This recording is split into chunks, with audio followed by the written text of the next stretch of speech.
అన్నదాత అన్నదాత మీ అన్నదాత, చెమటోడ్చి ఆహారాన్నందించే రైతన్నా, అనునిత్యం నీ కండదండగా నిలిచే నేస్తం ఎవరన్నా. అన్నదాత అన్నదాత మీ అన్నదాత.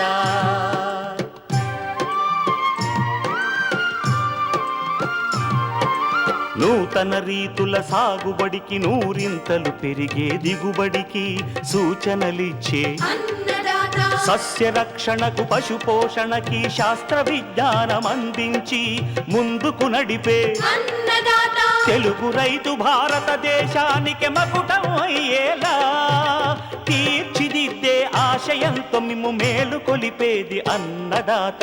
అన్నదాత అన్నదాత మీ అన్నదాత. అన్నదాత అన్నదాత మీ అన్నదాత. అన్నదాత ప్రేక్షకులకు నమస్కారం. ఈనాటి ముఖ్యాంశాలు: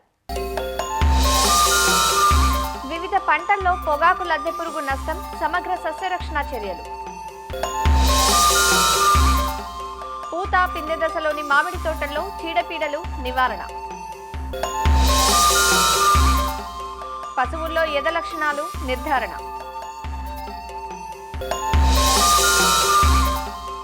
ఇంకా జై కిసాన్ వ్యవసాయ సమాచారం.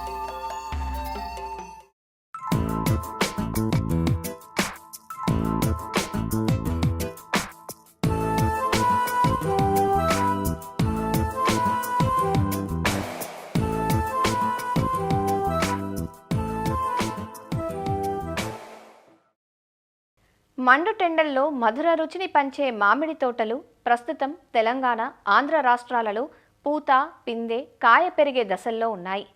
పూత, పిందె దశల్లోని తోటలు పలు రకాల చీడపీడలను ఆకర్షిస్తాయి.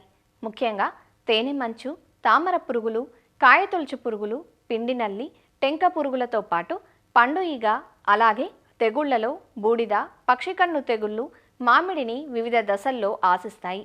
ఈ చీడపీడల నివారణకు మామిడి తోటల్లో ఎలాంటి సస్యరక్షణ పద్ధతులు ఆచరించాలో తెలియజేస్తున్నారు డాక్టర్ వైఎస్ఆర్ ఉద్యాన విశ్వవిద్యాలయం, ఏలూరు జిల్లా నూజివీడులోని మామిడి పరిశోధనా స్థానం కీటక శాస్త్రవేత్త డాక్టర్ శాలిరాజు.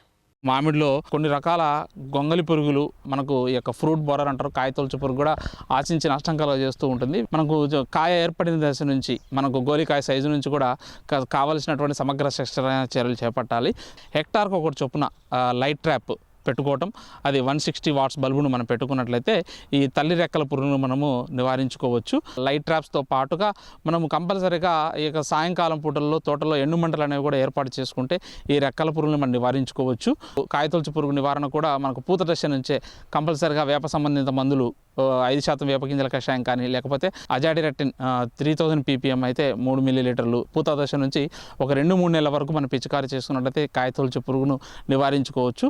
లేకపోతే శనగ గింజ సైజులో మనకు కాయ ఉన్నప్పుడు బీటీ అన్న మందును మనము 1 గ్రాము 1 లీటర్ చొప్పున కలుపుకొని పిచికారీ చేసుకోవటం. అదేవిధంగా లేకపోతే నిమ్మకాయ సైజులో ఉన్నప్పుడు అజాడిరెక్టిన్ 3000 ppm మనకు 2 ml, దానితో పాటుగా మనకు క్లోరిపైరిఫాస్ అన్న మందును 50 EC మందును 1 ml 1 లీటర్ చొప్పున కలుపుకొని పిచికారీ చేసుకోవటం. అదేవిధంగా ఇంకా మనకి ఇప్పుడు మార్కెట్లో లభ్యమవుతున్నటువంటి ఫ్రూట్ కవర్స్ అనేవి కూడా మామిడికి వినియోగించుకుంటే ఈ కాయతొలుచు బారు నుంచి మనం తప్పించుకోవచ్చు. దాని ద్వారా మన క్వాలిటీ ఫ్రూట్ను కూడా తీసుకోగలుగుతాము. పండుగ బారి నుంచి కూడా మనము మామిడిని మనం కాపాడుకోవాలి. పండుగ మనకు ముఖ్యంగా ఇక కాయ మెచ్యురేషన్ స్టేజ్లో మనకు ఎక్కువగా కనపడి ఆశించి నష్టం కలుగజేస్తుంటుంది. కాబట్టి వీటికి కూడా రైతులందరూ కూడా మనకు ఎకరానికి 4 నుంచి 6 చొప్పున మనకు ఇక పండుగ ట్రాప్స్ అంటారు, ఫ్రూట్ ఫ్లై ట్రాప్స్ను ఏర్పాటు చేసుకోవాలి, మిథైలిజినాల్ ట్రాప్స్ని. వీటితో పాటుగా ఫ్రూట్ కవర్స్ను కూడా మనం 80 నుంచి 100 గ్రాములు ఉన్నప్పుడు ఫ్రూట్ కవర్స్ వాడుకున్నప్పుడు కూడా ఇక పండుగ బారి నుంచి మనము తప్పించుకోవచ్చు. అదేవిధంగా ఇంకా మనం వేప నూనె 5 ml, లేకపోతే గానుగ నూనె 5 ml 1 లీటర్ చొప్పున కలుపుకొని ఇక పండుగ బారి నుంచి మనం తప్పించుకోవచ్చు. ఇప్పుడు ప్రస్తుతం వాతావరణ పరిస్థితిని బట్టి కొన్ని రకాల తెగులు కూడా మనం గమనించడం జరుగుతుంది. ముఖ్యంగా యాంథ్రక్నోస్ ఆకుమచ్చ తెగులు అంటారు. సో వీటి నివారణకు మనము మ్యాంగో జబ్ M45 అంటారు, అది 2.5 గ్రాములు, లేకపోతే కార్బెండజిమ్ అన్న మందును 1 గ్రాము 1 లీటర్ చొప్పున కలుపుకొని పిచికారీ చేసుకోవడం, లేకపోతే మ్యాంగో జబ్బు కార్బెండజిమ్ కాంబినేషన్లో ఉన్న మందు 2 గ్రాములు 1 లీటర్ చొప్పున కలుపుకొని పిచికారీ చేసుకోవటం.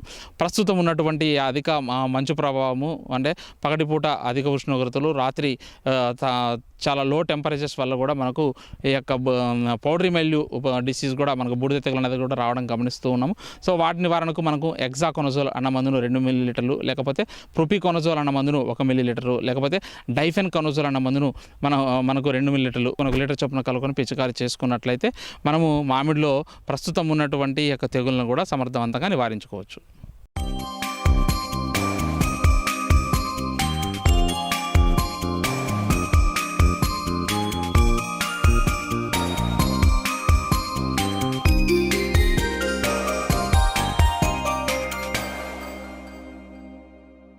పంటలను చేతికందే వరకు కంటికి రెప్పలా కాపాడుకుంటున్నా ఏదో మూల నుంచి ఏదో ఒక చీడపీడ తమ ప్రతాపాన్ని చూపిస్తూనే ఉంటుంది. చీడల్లో పొగాకు లద్దె పురుగులు పంటలను మోళ్లుగా మార్చి తీవ్ర నష్టాన్ని చేస్తుంటాయి. వేరుశెనగ, మొక్కజొన్న, పత్తి, ఆముదం వంటి పంటలతో పాటు క్యాబేజీ, క్యాలీఫ్లవర్, అరటి, ఇతర పండ్ల తోటలు, పూల మొక్కలు ఇలా ఏ పంటకు పొగాకు లద్దె పురుగు మినహాయింపు కాదు. లద్దె పురుగులు పంటపై ఒక సైన్యంలా దాడి చేసి మట్టుబెడతాయి. కాబట్టి నివారణ తప్పనిసరి. పురుగు దశ పెరిగే కొద్దీ రసాయనాలకు లొంగకుండా పోతుంది. ఇప్పటికే మందులకు నిరోధక శక్తిని పెంచుకొని వినాశకారిగా మారిన ఈ పురుగు నివారణకు ఏ ఒక్క చర్యో పాటిస్తే సరిపోదు. సమగ్ర యాజమాన్య సస్యరక్షణ పద్ధతులను తప్పక పాటించాలి. వివరాలు తెలియజేస్తున్నారు ఆచార్య ఎన్జీ రంగా వ్యవసాయ విశ్వవిద్యాలయం, శ్రీకాకుళం జిల్లా నైరా వ్యవసాయ కళాశాల విస్తరణ విభాగం అధ్యాపకులు డాక్టర్ డి చిన్నమనాయుడు. మనం వేసినటువంటి ఈ పంటల్లో అవి ఆహారధాని పంటలు కానీ, లేదంటే ఉద్యాన పంటలు, అదేవిధంగా కూరగాయల పంటల్లో అన్ని పంటల్లో వచ్చేటువంటి ప్రధానమైనటువంటి ఈ పురుగు ఏంటంటే పొగాకు లద్దె పురుగు. ఈ పొగాకు లద్దె పురుగు ఏంటంటే ఎక్కువ రకాల పంటల్లో ఇది ఆశ్రయం పొందుతుంది. కాబట్టి జీవిత చక్రాన్ని కంప్లీట్ చేసుకోవడానికి కావలసిన పంటలు నిరంతరం కూడా అందుబాటులో ఉండటం వల్ల ఈ పొగాకు లద్దె పురుగు అనేది ఎక్కువ సమస్యగా మారుతుంది. అన్ని పంటల్లోనూ మనం తీసుకుంటే అపరాల పంటల్లో కానీ, వేరుశెనగ పంటల్లో కానీ, అలాగే ఇటీవల కాలంలో మొక్కజొన్న పంటల్లో పొడోప్టరా ఫ్యూజిపెరడా అని చెప్పి అది మొక్కజొన్నలో ఎక్కువగా మన కత్తెర పురుగు రూపంలో ప్రధాన సమస్యగా మారిపోయింది. ఇలాగ రకరకాల పంటల్లో ఉండటం వల్ల దీన్ని తాలూకా నియంత్రణ కొంచెం కష్టమని చెప్పుకోవాలి. కాబట్టి ఈ పురుగు నివారించుకోవాలనుకుంటే మనం సమగ్ర సస్యరక్షణ చర్యలు అంటే అన్ని రకాలు సేద్య పద్ధతులు, భౌతిక పద్ధతులు, అదేవిధంగా రసాయన పద్ధతులు ఇవన్నిటిని కూడా ఒకదానికోటి అనుసంధానం చేస్తూ మనం పలు రకాలైనటువంటి పద్ధతుల్ని అవలంబించాల్సిన అవసరం ఉంటుంది. నియంత్రణలో భాగంగాను రసాయనాలకు వెళ్ళిపోవడం మంచి పద్ధతి కాదు. రైతులు ఏంటంటే ఈ పురుగు ఇలాగ ఆకు తినటము లేదా ఆకుకు ఒక రంధ్రం కనిపించేసరికే రసాయనాలను కొట్టేస్తున్నారు. దీనివల్ల ఏంటంటే పొగాకు లద్దె పురుగు మనం కొట్టినటువంటి రసాయన మందులకి అది తట్టుకునేటువంటి శక్తిని అభివృద్ధి చేసుకొని తర్వాత తరం కనుక వచ్చిందంటే మనం మరికొన్ని పురుగు మందులు అతిగా కొట్టాల్సినటువంటి అవసరం ఏర్పడుతుంది. దీనివల్ల రసాయనాలు ఎక్కువగా వినియోగం చేయడం, రసాయనాల మీద ఖర్చు పెరిగిపోవడం, అదేవిధంగా పంట మీద నష్టం కూడా పెరిగిపోవడం మనం గమనిస్తున్నాం. కాబట్టి దీనికి ప్రధానమైన సమగ్ర సస్యరక్షణలో భాగంగా ఏంటంటే మనం వేసవిలో వీలైతే కనుక లోతు దుక్కులు ఒకసారి చేస్తే ఈ లోపల భూమిలో ఉన్నటువంటి ఈ కోసెస్ దశలు కానీ, పంట తీసిన వ్యర్థాల్లో ఉండే కాండాల్లో కూడా ఈ కోసెస్ దశలు ఏవైతే ఉంటాయో అవి నాశనం చేయాలంటే వేసవిలో కూడా లోతు దుక్కులు అనేవి మనం తప్పనిసరిగా చేసుకోవాల్సిన అవసరం ఉంటుంది. వేప నూనె అయితే కనుక 5 మిల్లీలీటర్లు 1 లీటర్ నీటి కలిపి పిచికారి చేయడం. వేప కషాయం కానీ నూనె గుడ్ల మీద పనిచేస్తుంది, గొంగలి పురుగు మీద పనిచేస్తుంది, కోసెస్ దశ మీద కూడా పనిచేస్తుంది. ఈ వేప మందు పిచికారి చేస్తే ఆ వాసనకి తల్లి పురుగులు కూడా ఆ పొలానికి రాకుండా ఉంటాయి, గుడ్లు పెట్టకుండా ఉంటాయి. అదేవిధంగా ఫిరమోన్ ట్రాప్స్ని పంట వేసిన తర్వాత ఒక 15-20 రోజుల నుంచి కూడా పంట నుంచి ఒక అడుగు ఎత్తులో వీటిని ఏర్పాటు చేసుకోవడం, పంట పెరుగుతున్న కొద్దీ ఆ ఫిరమోన్ ట్రాప్ పెట్టేటువంటి ఎత్తును పెంచుకుంటూ రావాలి. అంటే కర్ర తాలూకా పొడవుని పెంచుకుంటూ వచ్చి మనం ఫిరమోన్ ట్రాప్స్ పెట్టుకుంటే అందులో రెక్కల పురుగులు పడిపోతాయి. అవి కూడా మగ రెక్కల పురుగులు పడతాయి. మనకు ఒక రాత్రికి 4 లేదా 8 రెక్కల పురుగులు పడ్డాయంటే ఉధృతిని కూడా అంచనా వేయడానికి కూడా మనకి ఈ ఫిరమోన్ ట్రాప్స్ అనేవి ఒక ఆలోచన ఇస్తాయి. ఇవి ఒక నిఘాకి పనికి వస్తాయి. పురుగు ఉందా లేదని తెలుసుకుంటాం. ఎక్కువగా ఉంటే అప్పుడు మందుల పిచికారీ మీద దృష్టి పెట్టడానికి మనం ప్రయత్నం చేయొచ్చు. పంట కన్నా ఒక అడుగు ఎత్తులో ఈ పంగల కర్రలు పెట్టేసి ఉంటే దాని మీద పక్షులు వచ్చి వాళ్తుంటాయి. పక్షులు ఆ గొంగల పురుగులు ఏరి తినేయటానికి అవకాశం ఉంటుంది. తద్వారా కూడా మనం కొంతవరకు పురుగు తాలూకా ఉధృతిని తగ్గించుకోవడానికి ఆస్కారం ఉంటుంది. సమగ్ర యాజమాన్య పద్ధతులు, సేద్య పద్ధతులు ఇవన్నీ చేసినప్పటికీ కూడా ఈ పురుగు ఉధృతి ఎక్కువ ఉంటే అప్పుడు రసాయనాల మీద దృష్టి పెట్టాల్సిన అవసరం ఉంది. ఆకు జల్లెడిలా మారిపోతుంది, మనం కొట్టినటువంటి వేప మందు కూడా పని చేయలేనప్పుడు, అంటే 3వ దశ 4వ దశ గొంగల పురుగులు అంటాం. కొంచెం పెద్దగా గొంగల పురుగులు ఉంటాయి. జేగురు రంగుకి గొంగల పురుగు మారిపోయి దాని మీద చారలు కూడా మనకి కనిపిస్తాయి. ఆకును ఎక్కువగా తినేసి పంటకు నష్టం కలుగజేస్తుంది. కాబట్టి అప్పుడు నవాల్యూరాన్ అనేటువంటి మందు అయితే కనుక 1 మిల్లీలీటరు 1 లీటర్ నీటికి చెప్పును కలిపి పిచికారీ చేయటం కానీ, లేదా కొరైజిన్ అంటాం, క్లోరెంట్రా నిలిప్రోలిన్ అయితే కనుక 0.3 మిల్లీలీటర్లు 1 లీటర్ నీటికి చెప్పును కలిపి పిచికారీ చేయడం కానీ, లేదా ఎమామిక్టిన్ బెంజియేట్ అంటాం, అదైతే కనుక 0.5 గ్రాములు 1 లీటర్ నీటికి కలిపి పిచికారీ చేసుకోవచ్చు. లేదు ఇంకా ఉధృతి ఎక్కువగా కనిపిస్తుందన్నప్పుడు స్పైనోసాడ్ అనేది 0.3 మిల్లీలీటర్లు 1 లీటర్ నీటికి చెప్పుని కలిపి కూడా మనం పిచికారీ చేసుకుంటే మనకి ఈ పొగాకు లద్దె పురుగు ఉధృతి అనేది చాలా వరకు తగ్గిపోతుంది. కొట్టేటప్పుడు కూడా మందు మార్చి మందు పిచికారీ చేయాల్సినటువంటి అవసరం ఉంటుంది. ఒక్కోసారి 4, 5, 6 దశలు ఒక్కోసారి రసాయనాలు కూడా లొంగవు. అలాంటప్పుడు ఈ విషపేర తయారు చేయడానికి ప్రయత్నం చేయాలి. తవుడు ఒక 5 నుంచి 10 కిలోలు, దానికి ఈ మోనోక్రోటోఫాస్ కానీ లేదంటే క్లోరిఫైర్ఫాస్ ఒక 1/2 లీటరు తవుడు బెల్లాన్ని ముందుగా కలిపేసి తదుపరి ఈ రసాయన మందుని కలిపి మనం కానీ ఉంటే అది ఫెర్మెంట్ అవుతుంది. మీకు బెల్లం కానీ తవుడు కలిపిన తర్వాత ఫెర్మెంట్ అయితే ఒక రకమైన పులిసిన వాసన వస్తుంది. అలాంటప్పుడు ఈ కలిసిన మిశ్రమాన్ని చిన్న చిన్న ఉండలుగా చేసి మనం సాయంత్రం పూట కనుక పొలంలో అక్కడక్కడ పడేస్తే ఈ పులిసిన వాసనకి అట్రాక్ట్ అయ్యి ఈ పొగాకు లద్దె పురుగు గొంగల పురుగులు మనం వేసిన విషపు ఎర తిని 1 రోజు 2 రోజుల్లోనే అవి చనిపోవడం అనేది జరుగుతుంది.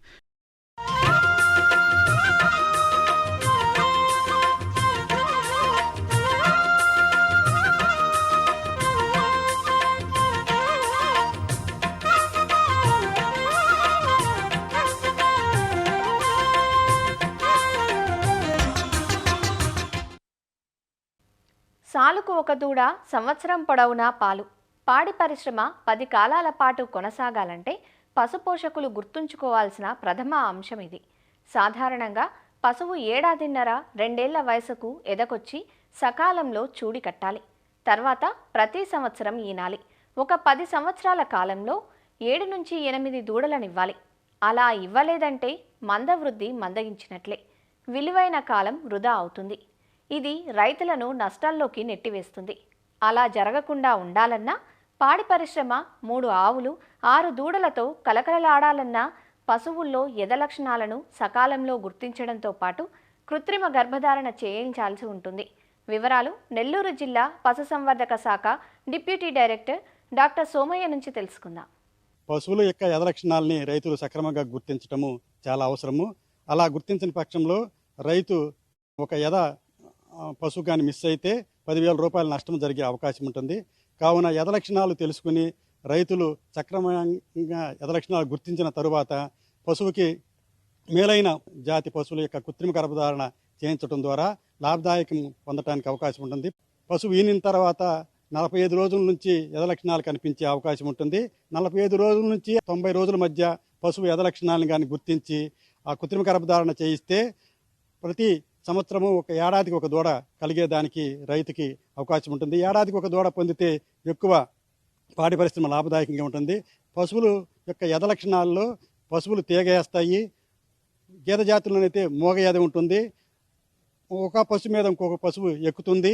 ఇలా ఉన్న లక్షణాలని గుర్తించినప్పుడు ఉదయం పశువు ఎద లక్షణాలు చూపిస్తే సాయంత్రం పూట ఆ యొక్క కృత్రిమ గర్భధారణ చేయించాలి. సాయంత్రం పూట ఎద లక్షణాలు చూపిస్తే ఉదయం పూట మరలా కృత్రిమ గర్భధారణ చేయించాలి. ఇలా చేయించడం ద్వారా కట్టు నిలిచే అవకాశం ఎక్కువ ఉంటుంది. అలా కట్టు నిలిస్తే సూలి పశువు అవుతుంది. సూలి పశువుని కూడా మనము బాగా పోషణ చేసుకోవాల్సిన అవకాశం ఉంది. ఎద లక్షణాలు ప్రస్ఫుటంగా కనిపించినప్పుడు రైతులు దగ్గరలో ఉన్న పశు వైద్యాధికారిని సంప్రదించి వాటికి ఉన్న లోపాలని లేకపోతే గర్భసంచిలో ఉండే సమస్యను తెలుసుకుని సరైన వైద్యం చేయించటము, లేదు పశుపోషణలో ఏదైనా లోపం ఉంటే కావలసిన మినరల్ మిక్చర్ అందించటము, ఫాస్ఫరస్ కానీ ఐరన్ కానీ ఇలాంటి లోపాలని గుర్తించడము. ఇప్పుడు మా ప్రభుత్వం ఏర్పాటు చేసుకున్న CADDLలో ఈ యొక్క ధాతు లోపాలను కూడా పరీక్షిస్తున్నారు. ఏ ధాతు లోపం వల్ల ఉంటే ఆ ధాతువుకు సంబంధించిన మినరల్ మిక్చర్ని అందించడం కూడా మనం చేయవచ్చు. ఇలా చేయటం ద్వారా పశువు యొక్క ఎద లక్షణాలను బాగా స్పష్టంగా గుర్తించేదానికి అవకాశం ఉంటుంది. తదుపరి కావలసిన పచ్చిగడ్డిని కూడా వాటికి సమయానికి అందించటము, మిశ్రమ దానాన్ని అందించటము, ఇలా చేయటం ద్వారా రైతులు పశువు యొక్క ప్రస్ఫుటమైన యథలక్షణాలు తెలుసుకుని వాటిని కృత్రిమ గర్భధారణ సమయానికి చేయించటము, పశువు యొక్క చూలు నిలిచి ప్రతి ఏడాది తనకు లేగదోడలు కలిగించేదానికి అవకాశం ఉంటుంది. అన్ని పశు వైద్య కేంద్రాల్లోనూ కూడా ముర్రా జాతి, తర్వాత ఒంగోలు జాతి, ఈ దేశవాళీ పశువుల షాహివాలు, గిర్రి, ఈ సంబంధించిన ఘనీకృత వీర్యాన్ని కూడా మేము అందుబాటులో ఉంచుతున్నాము. సంకరజాతి పశువుల్లో అయితే హెచ్ఎఫ్, జెర్సీ ఈ రకమైన కృత్రిమ గర్భధారణకు సంబంధించిన ఘనీకృత వీర్యాన్ని అందుబాటులో ఉంచుతున్నాము. వీటన్నిటిని కూడా సక్రమంగా వినియోగించుకుని పశువుల్ని పోషణలో జాగ్రత్తలు తీసుకుని, చూలి పశువుల పోషణలో కూడా జాగ్రత్తలు తీసుకుని రైతు బాగా పోషణ చేసుకోవటం ద్వారా మంచి పాడి పరిశ్రమ అభివృద్ధిని చేసుకోవడానికి అవకాశం ఉంది. చూలి పశువుల పోషణలో కూడా చూలి పశువు బాగా పాలు ఇవ్వాలన్న, తర్వాత పాడి పరిశ్రమగా మారి పాలు ఇవ్వాలన్నా, మంచి దూడని కలగాలన్నా పాడి పశువుకి మాత్రమే కాకుండా చూలి పశువుగా ఉన్నప్పుడు కూడా మంచి పోషణ ఇవ్వాలి. దానికి ఎప్పుడు కూడా ఈ మినరల్ మిక్చర్లు అందించటము, ఈ డీవార్మింగ్ని చేయటము, తర్వాత పశుగ్రాసాల్లో ఇప్పుడు నేపియరు, తర్వాత సూపర్ నేపియరు, అన్ని రకాల లెగుము జాతి గడ్డెల జాతులను కూడా వాటికి అందించడం ద్వారా ఎక్కువ పాల ఉత్పత్తి పొందటానికితో పాటు అవి డ్రై ఫీడ్లో ఉండకుండా కూడా చూసుకుంటానికి అవకాశం ఉంటుంది. రైతులకి అందరికీ మనవి చేయనిది ఏమనగా, మేము రైతులందరి కోసము భారతదేశంలో నేషనల్ ఆర్టిఫిషియల్ ఇన్సెమినేషన్ ప్రోగ్రాం, జాతీయ కృత్రిమ గర్భధారణ కార్యక్రమంలో భాగంగా రైతులందరికీ కూడా పశువైద్య కేంద్రాలలో ఉచితంగా కృత్రిమ గర్భధారణ ఇంజెక్షన్లని అందించడం జరుగుతుంది. ఈ సంవత్సరం ఏప్రిల్ మాసం నుంచి ఇప్పటి జనవరి మాసానికి కూడా ఉచితంగా అందించడం జరుగుతుంది. వాటిని అందరూ కూడా రైతు ఎలాంటి రుసుము చెల్లించకుండా కృత్రిమ గర్భధారణ కార్యక్రమాన్ని రైతులు పశువైద్య కేంద్రాల్లో, రైతు భరోసా కేంద్రాల్లో తీసుకోవలసిందిగా మనం చేస్తున్నాం.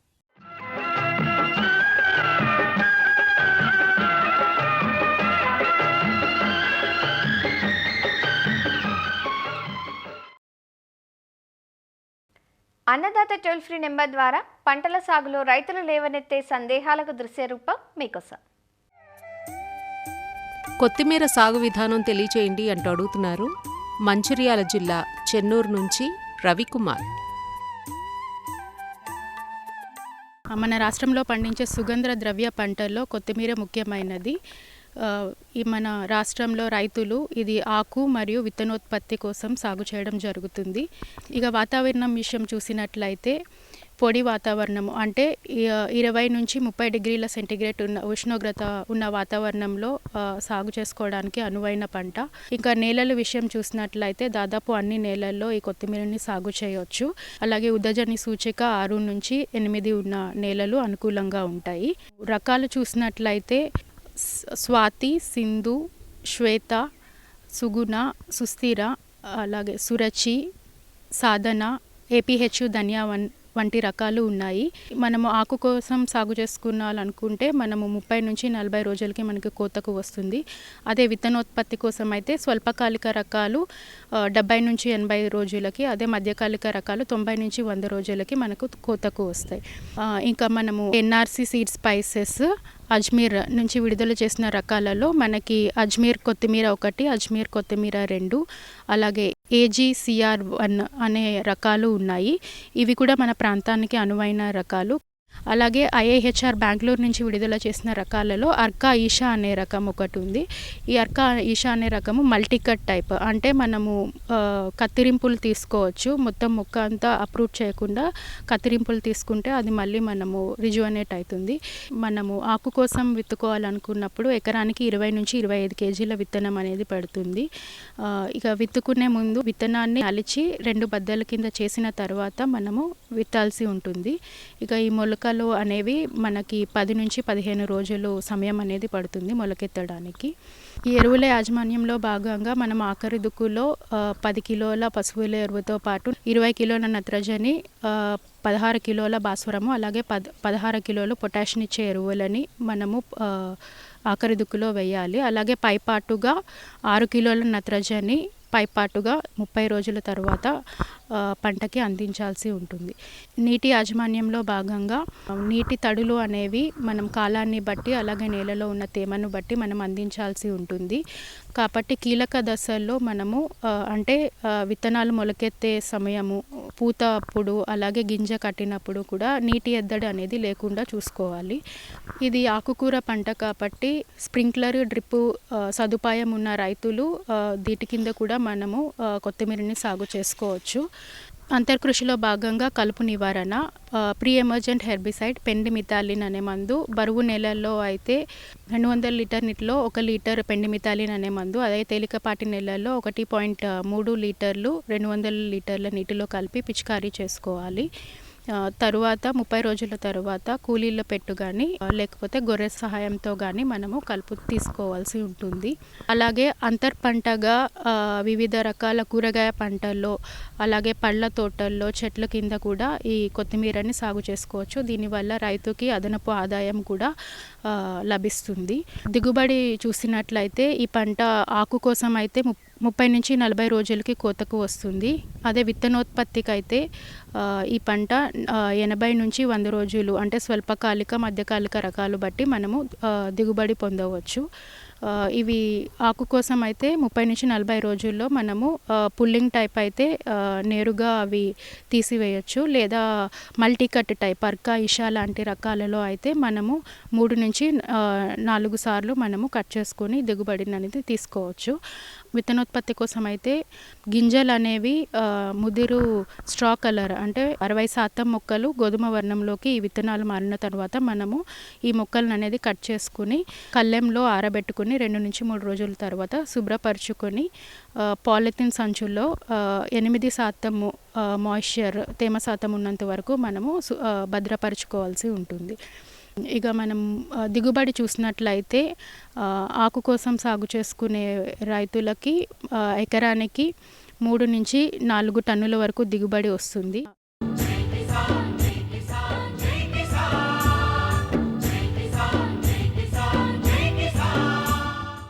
వ్యవసాయ సమాచారం ఇప్పుడు జై కిసాన్లో చూద్దాం. కర్నూలు జిల్లా ఎమ్మిగనూరు వ్యవసాయ మార్కెట్లో వేరుశెనగ ధరలు రికార్డు స్థాయిలో పలుకుతున్నాయి. గత 2 రోజులుగా క్వింటా గరిష్ట ధర 10,000 రూపాయలు పలకగా తాజాగా 13,000 పలకడంతో రైతుల ఆనందానికి అవధుల్లేవు. మధ్యస్థ ధర 8,136 రూపాయలు, కనిష్ట ధర 5,170 రూపాయలు పలుకుతోంది. 70 సంవత్సరాల మార్కెట్ చరిత్రలో వేరుశెనగకు అత్యధిక ధర పలికిందంటూ అన్నదాతలు సంతోషం వ్యక్తం చేస్తున్నారు. జిల్లాలో ఈసారి పంట సాగు విస్తీర్ణం తగ్గడం, దిగుబడులు పరిమితం కావడం సైతం ధరల పెరుగుదలకు ఒక కారణమంటూ వ్యాపారులు చెబుతున్నారు. ఎకరన్నర వేసిన 40 మూటలైనాయి. 30,000 పెట్టుబడి పెట్టింటాను ఎకరన్నరకి. రేటు 10,900 మంచి రేటు. రేట్ అయితే బాగా కలిసి వచ్చింది. ఈ ధర ఎప్పుడు పోలేదురా. బుడలేసామే ఎకర్ర బుడలేసింటే 25 డోర్లు అయిందే. రేటు 10,850. బంగారాలు వచ్చిన రేటు కన్నా ఏమన్నారు. మా తరంలో మా తాతలు కూడా అమ్మలే ఇట్లా. నాకు 50 ఏళ్ళ నుండి బుడలేస్తాను. ఇప్పుడు చూడలే, మా భూమి పుట్టిన కాడ నుండి చూడలే. రేటు ఇట్లా ఉన్నాగా జబర్దస్త్ ఉంది నాయన. ఊకింటి కాకపోతే చెప్పాలా. 3 ఎకరాలు వేరుశనగ వేసింటి 60 బస్తాలు అయినాయి. ఎప్పుడు 6,000 5,000 అమ్ముతుంది. ఈసారి టాప్ రేటు 10,700 అమ్మినాం. Full happy. నేను 8,000 పోతే 9,000 పోతే చాలు అనుకున్నాను. 10,700 అంటే టాప్ రేటు. ఫుల్ సంతోషం. గిట్టుబాటు అవుతుంది. చాలు ఎకరాకి 10 క్వింటాలు అవుతాయి. ఇప్పుడు 3 ఎకరాలు 30 క్వింటాలు అవుతాయి. చాలు ఫుల్ హ్యాపీ. పెట్టుబడి ఎకరాకి విత్తనాల ఖర్చులు తీసేస్తే ఎకరాకి ఒక 15,000. విత్తనాలతో మొత్తం కలిపి 3 ఎకరాలకు 1,80,000-90,000 నుండి 1,00,000 దాకా ఉంటుంది. ఇప్పుడు ఇంకా 30 క్వింటాలు అయితే 3 లక్షలు వచ్చేస్తాయి. 28 క్వింటాలు కష్టంగా అవుతాయి. ఎకరాకి 10 క్వింటాలు పడతాయి. ఈసారి ఫుల్ హ్యాపీ. పోయిన సంవత్సరం 5,000-6,000 అమ్మినాం. ఎప్పుడు అమ్మలేదు రేటు. మరిన్ని విభిన్న అంశాలతో రేపటి అన్నదాతలో మళ్ళీ కలుసుకుందాం. నమస్కారం. అన్నదాతలు తమ సందేహాలు, సమస్యలను 1800-425-4085 టోల్ ఫ్రీ నెంబర్లో ఉదయం 10 గంటల నుంచి 11 గంటల మధ్య పని దినాలలో సంప్రదించగలరు. ఈ కార్యక్రమాన్ని యూట్యూబ్లో www.youtube.com/annadaata ETV లింక్ ద్వారా వీక్షించవచ్చు.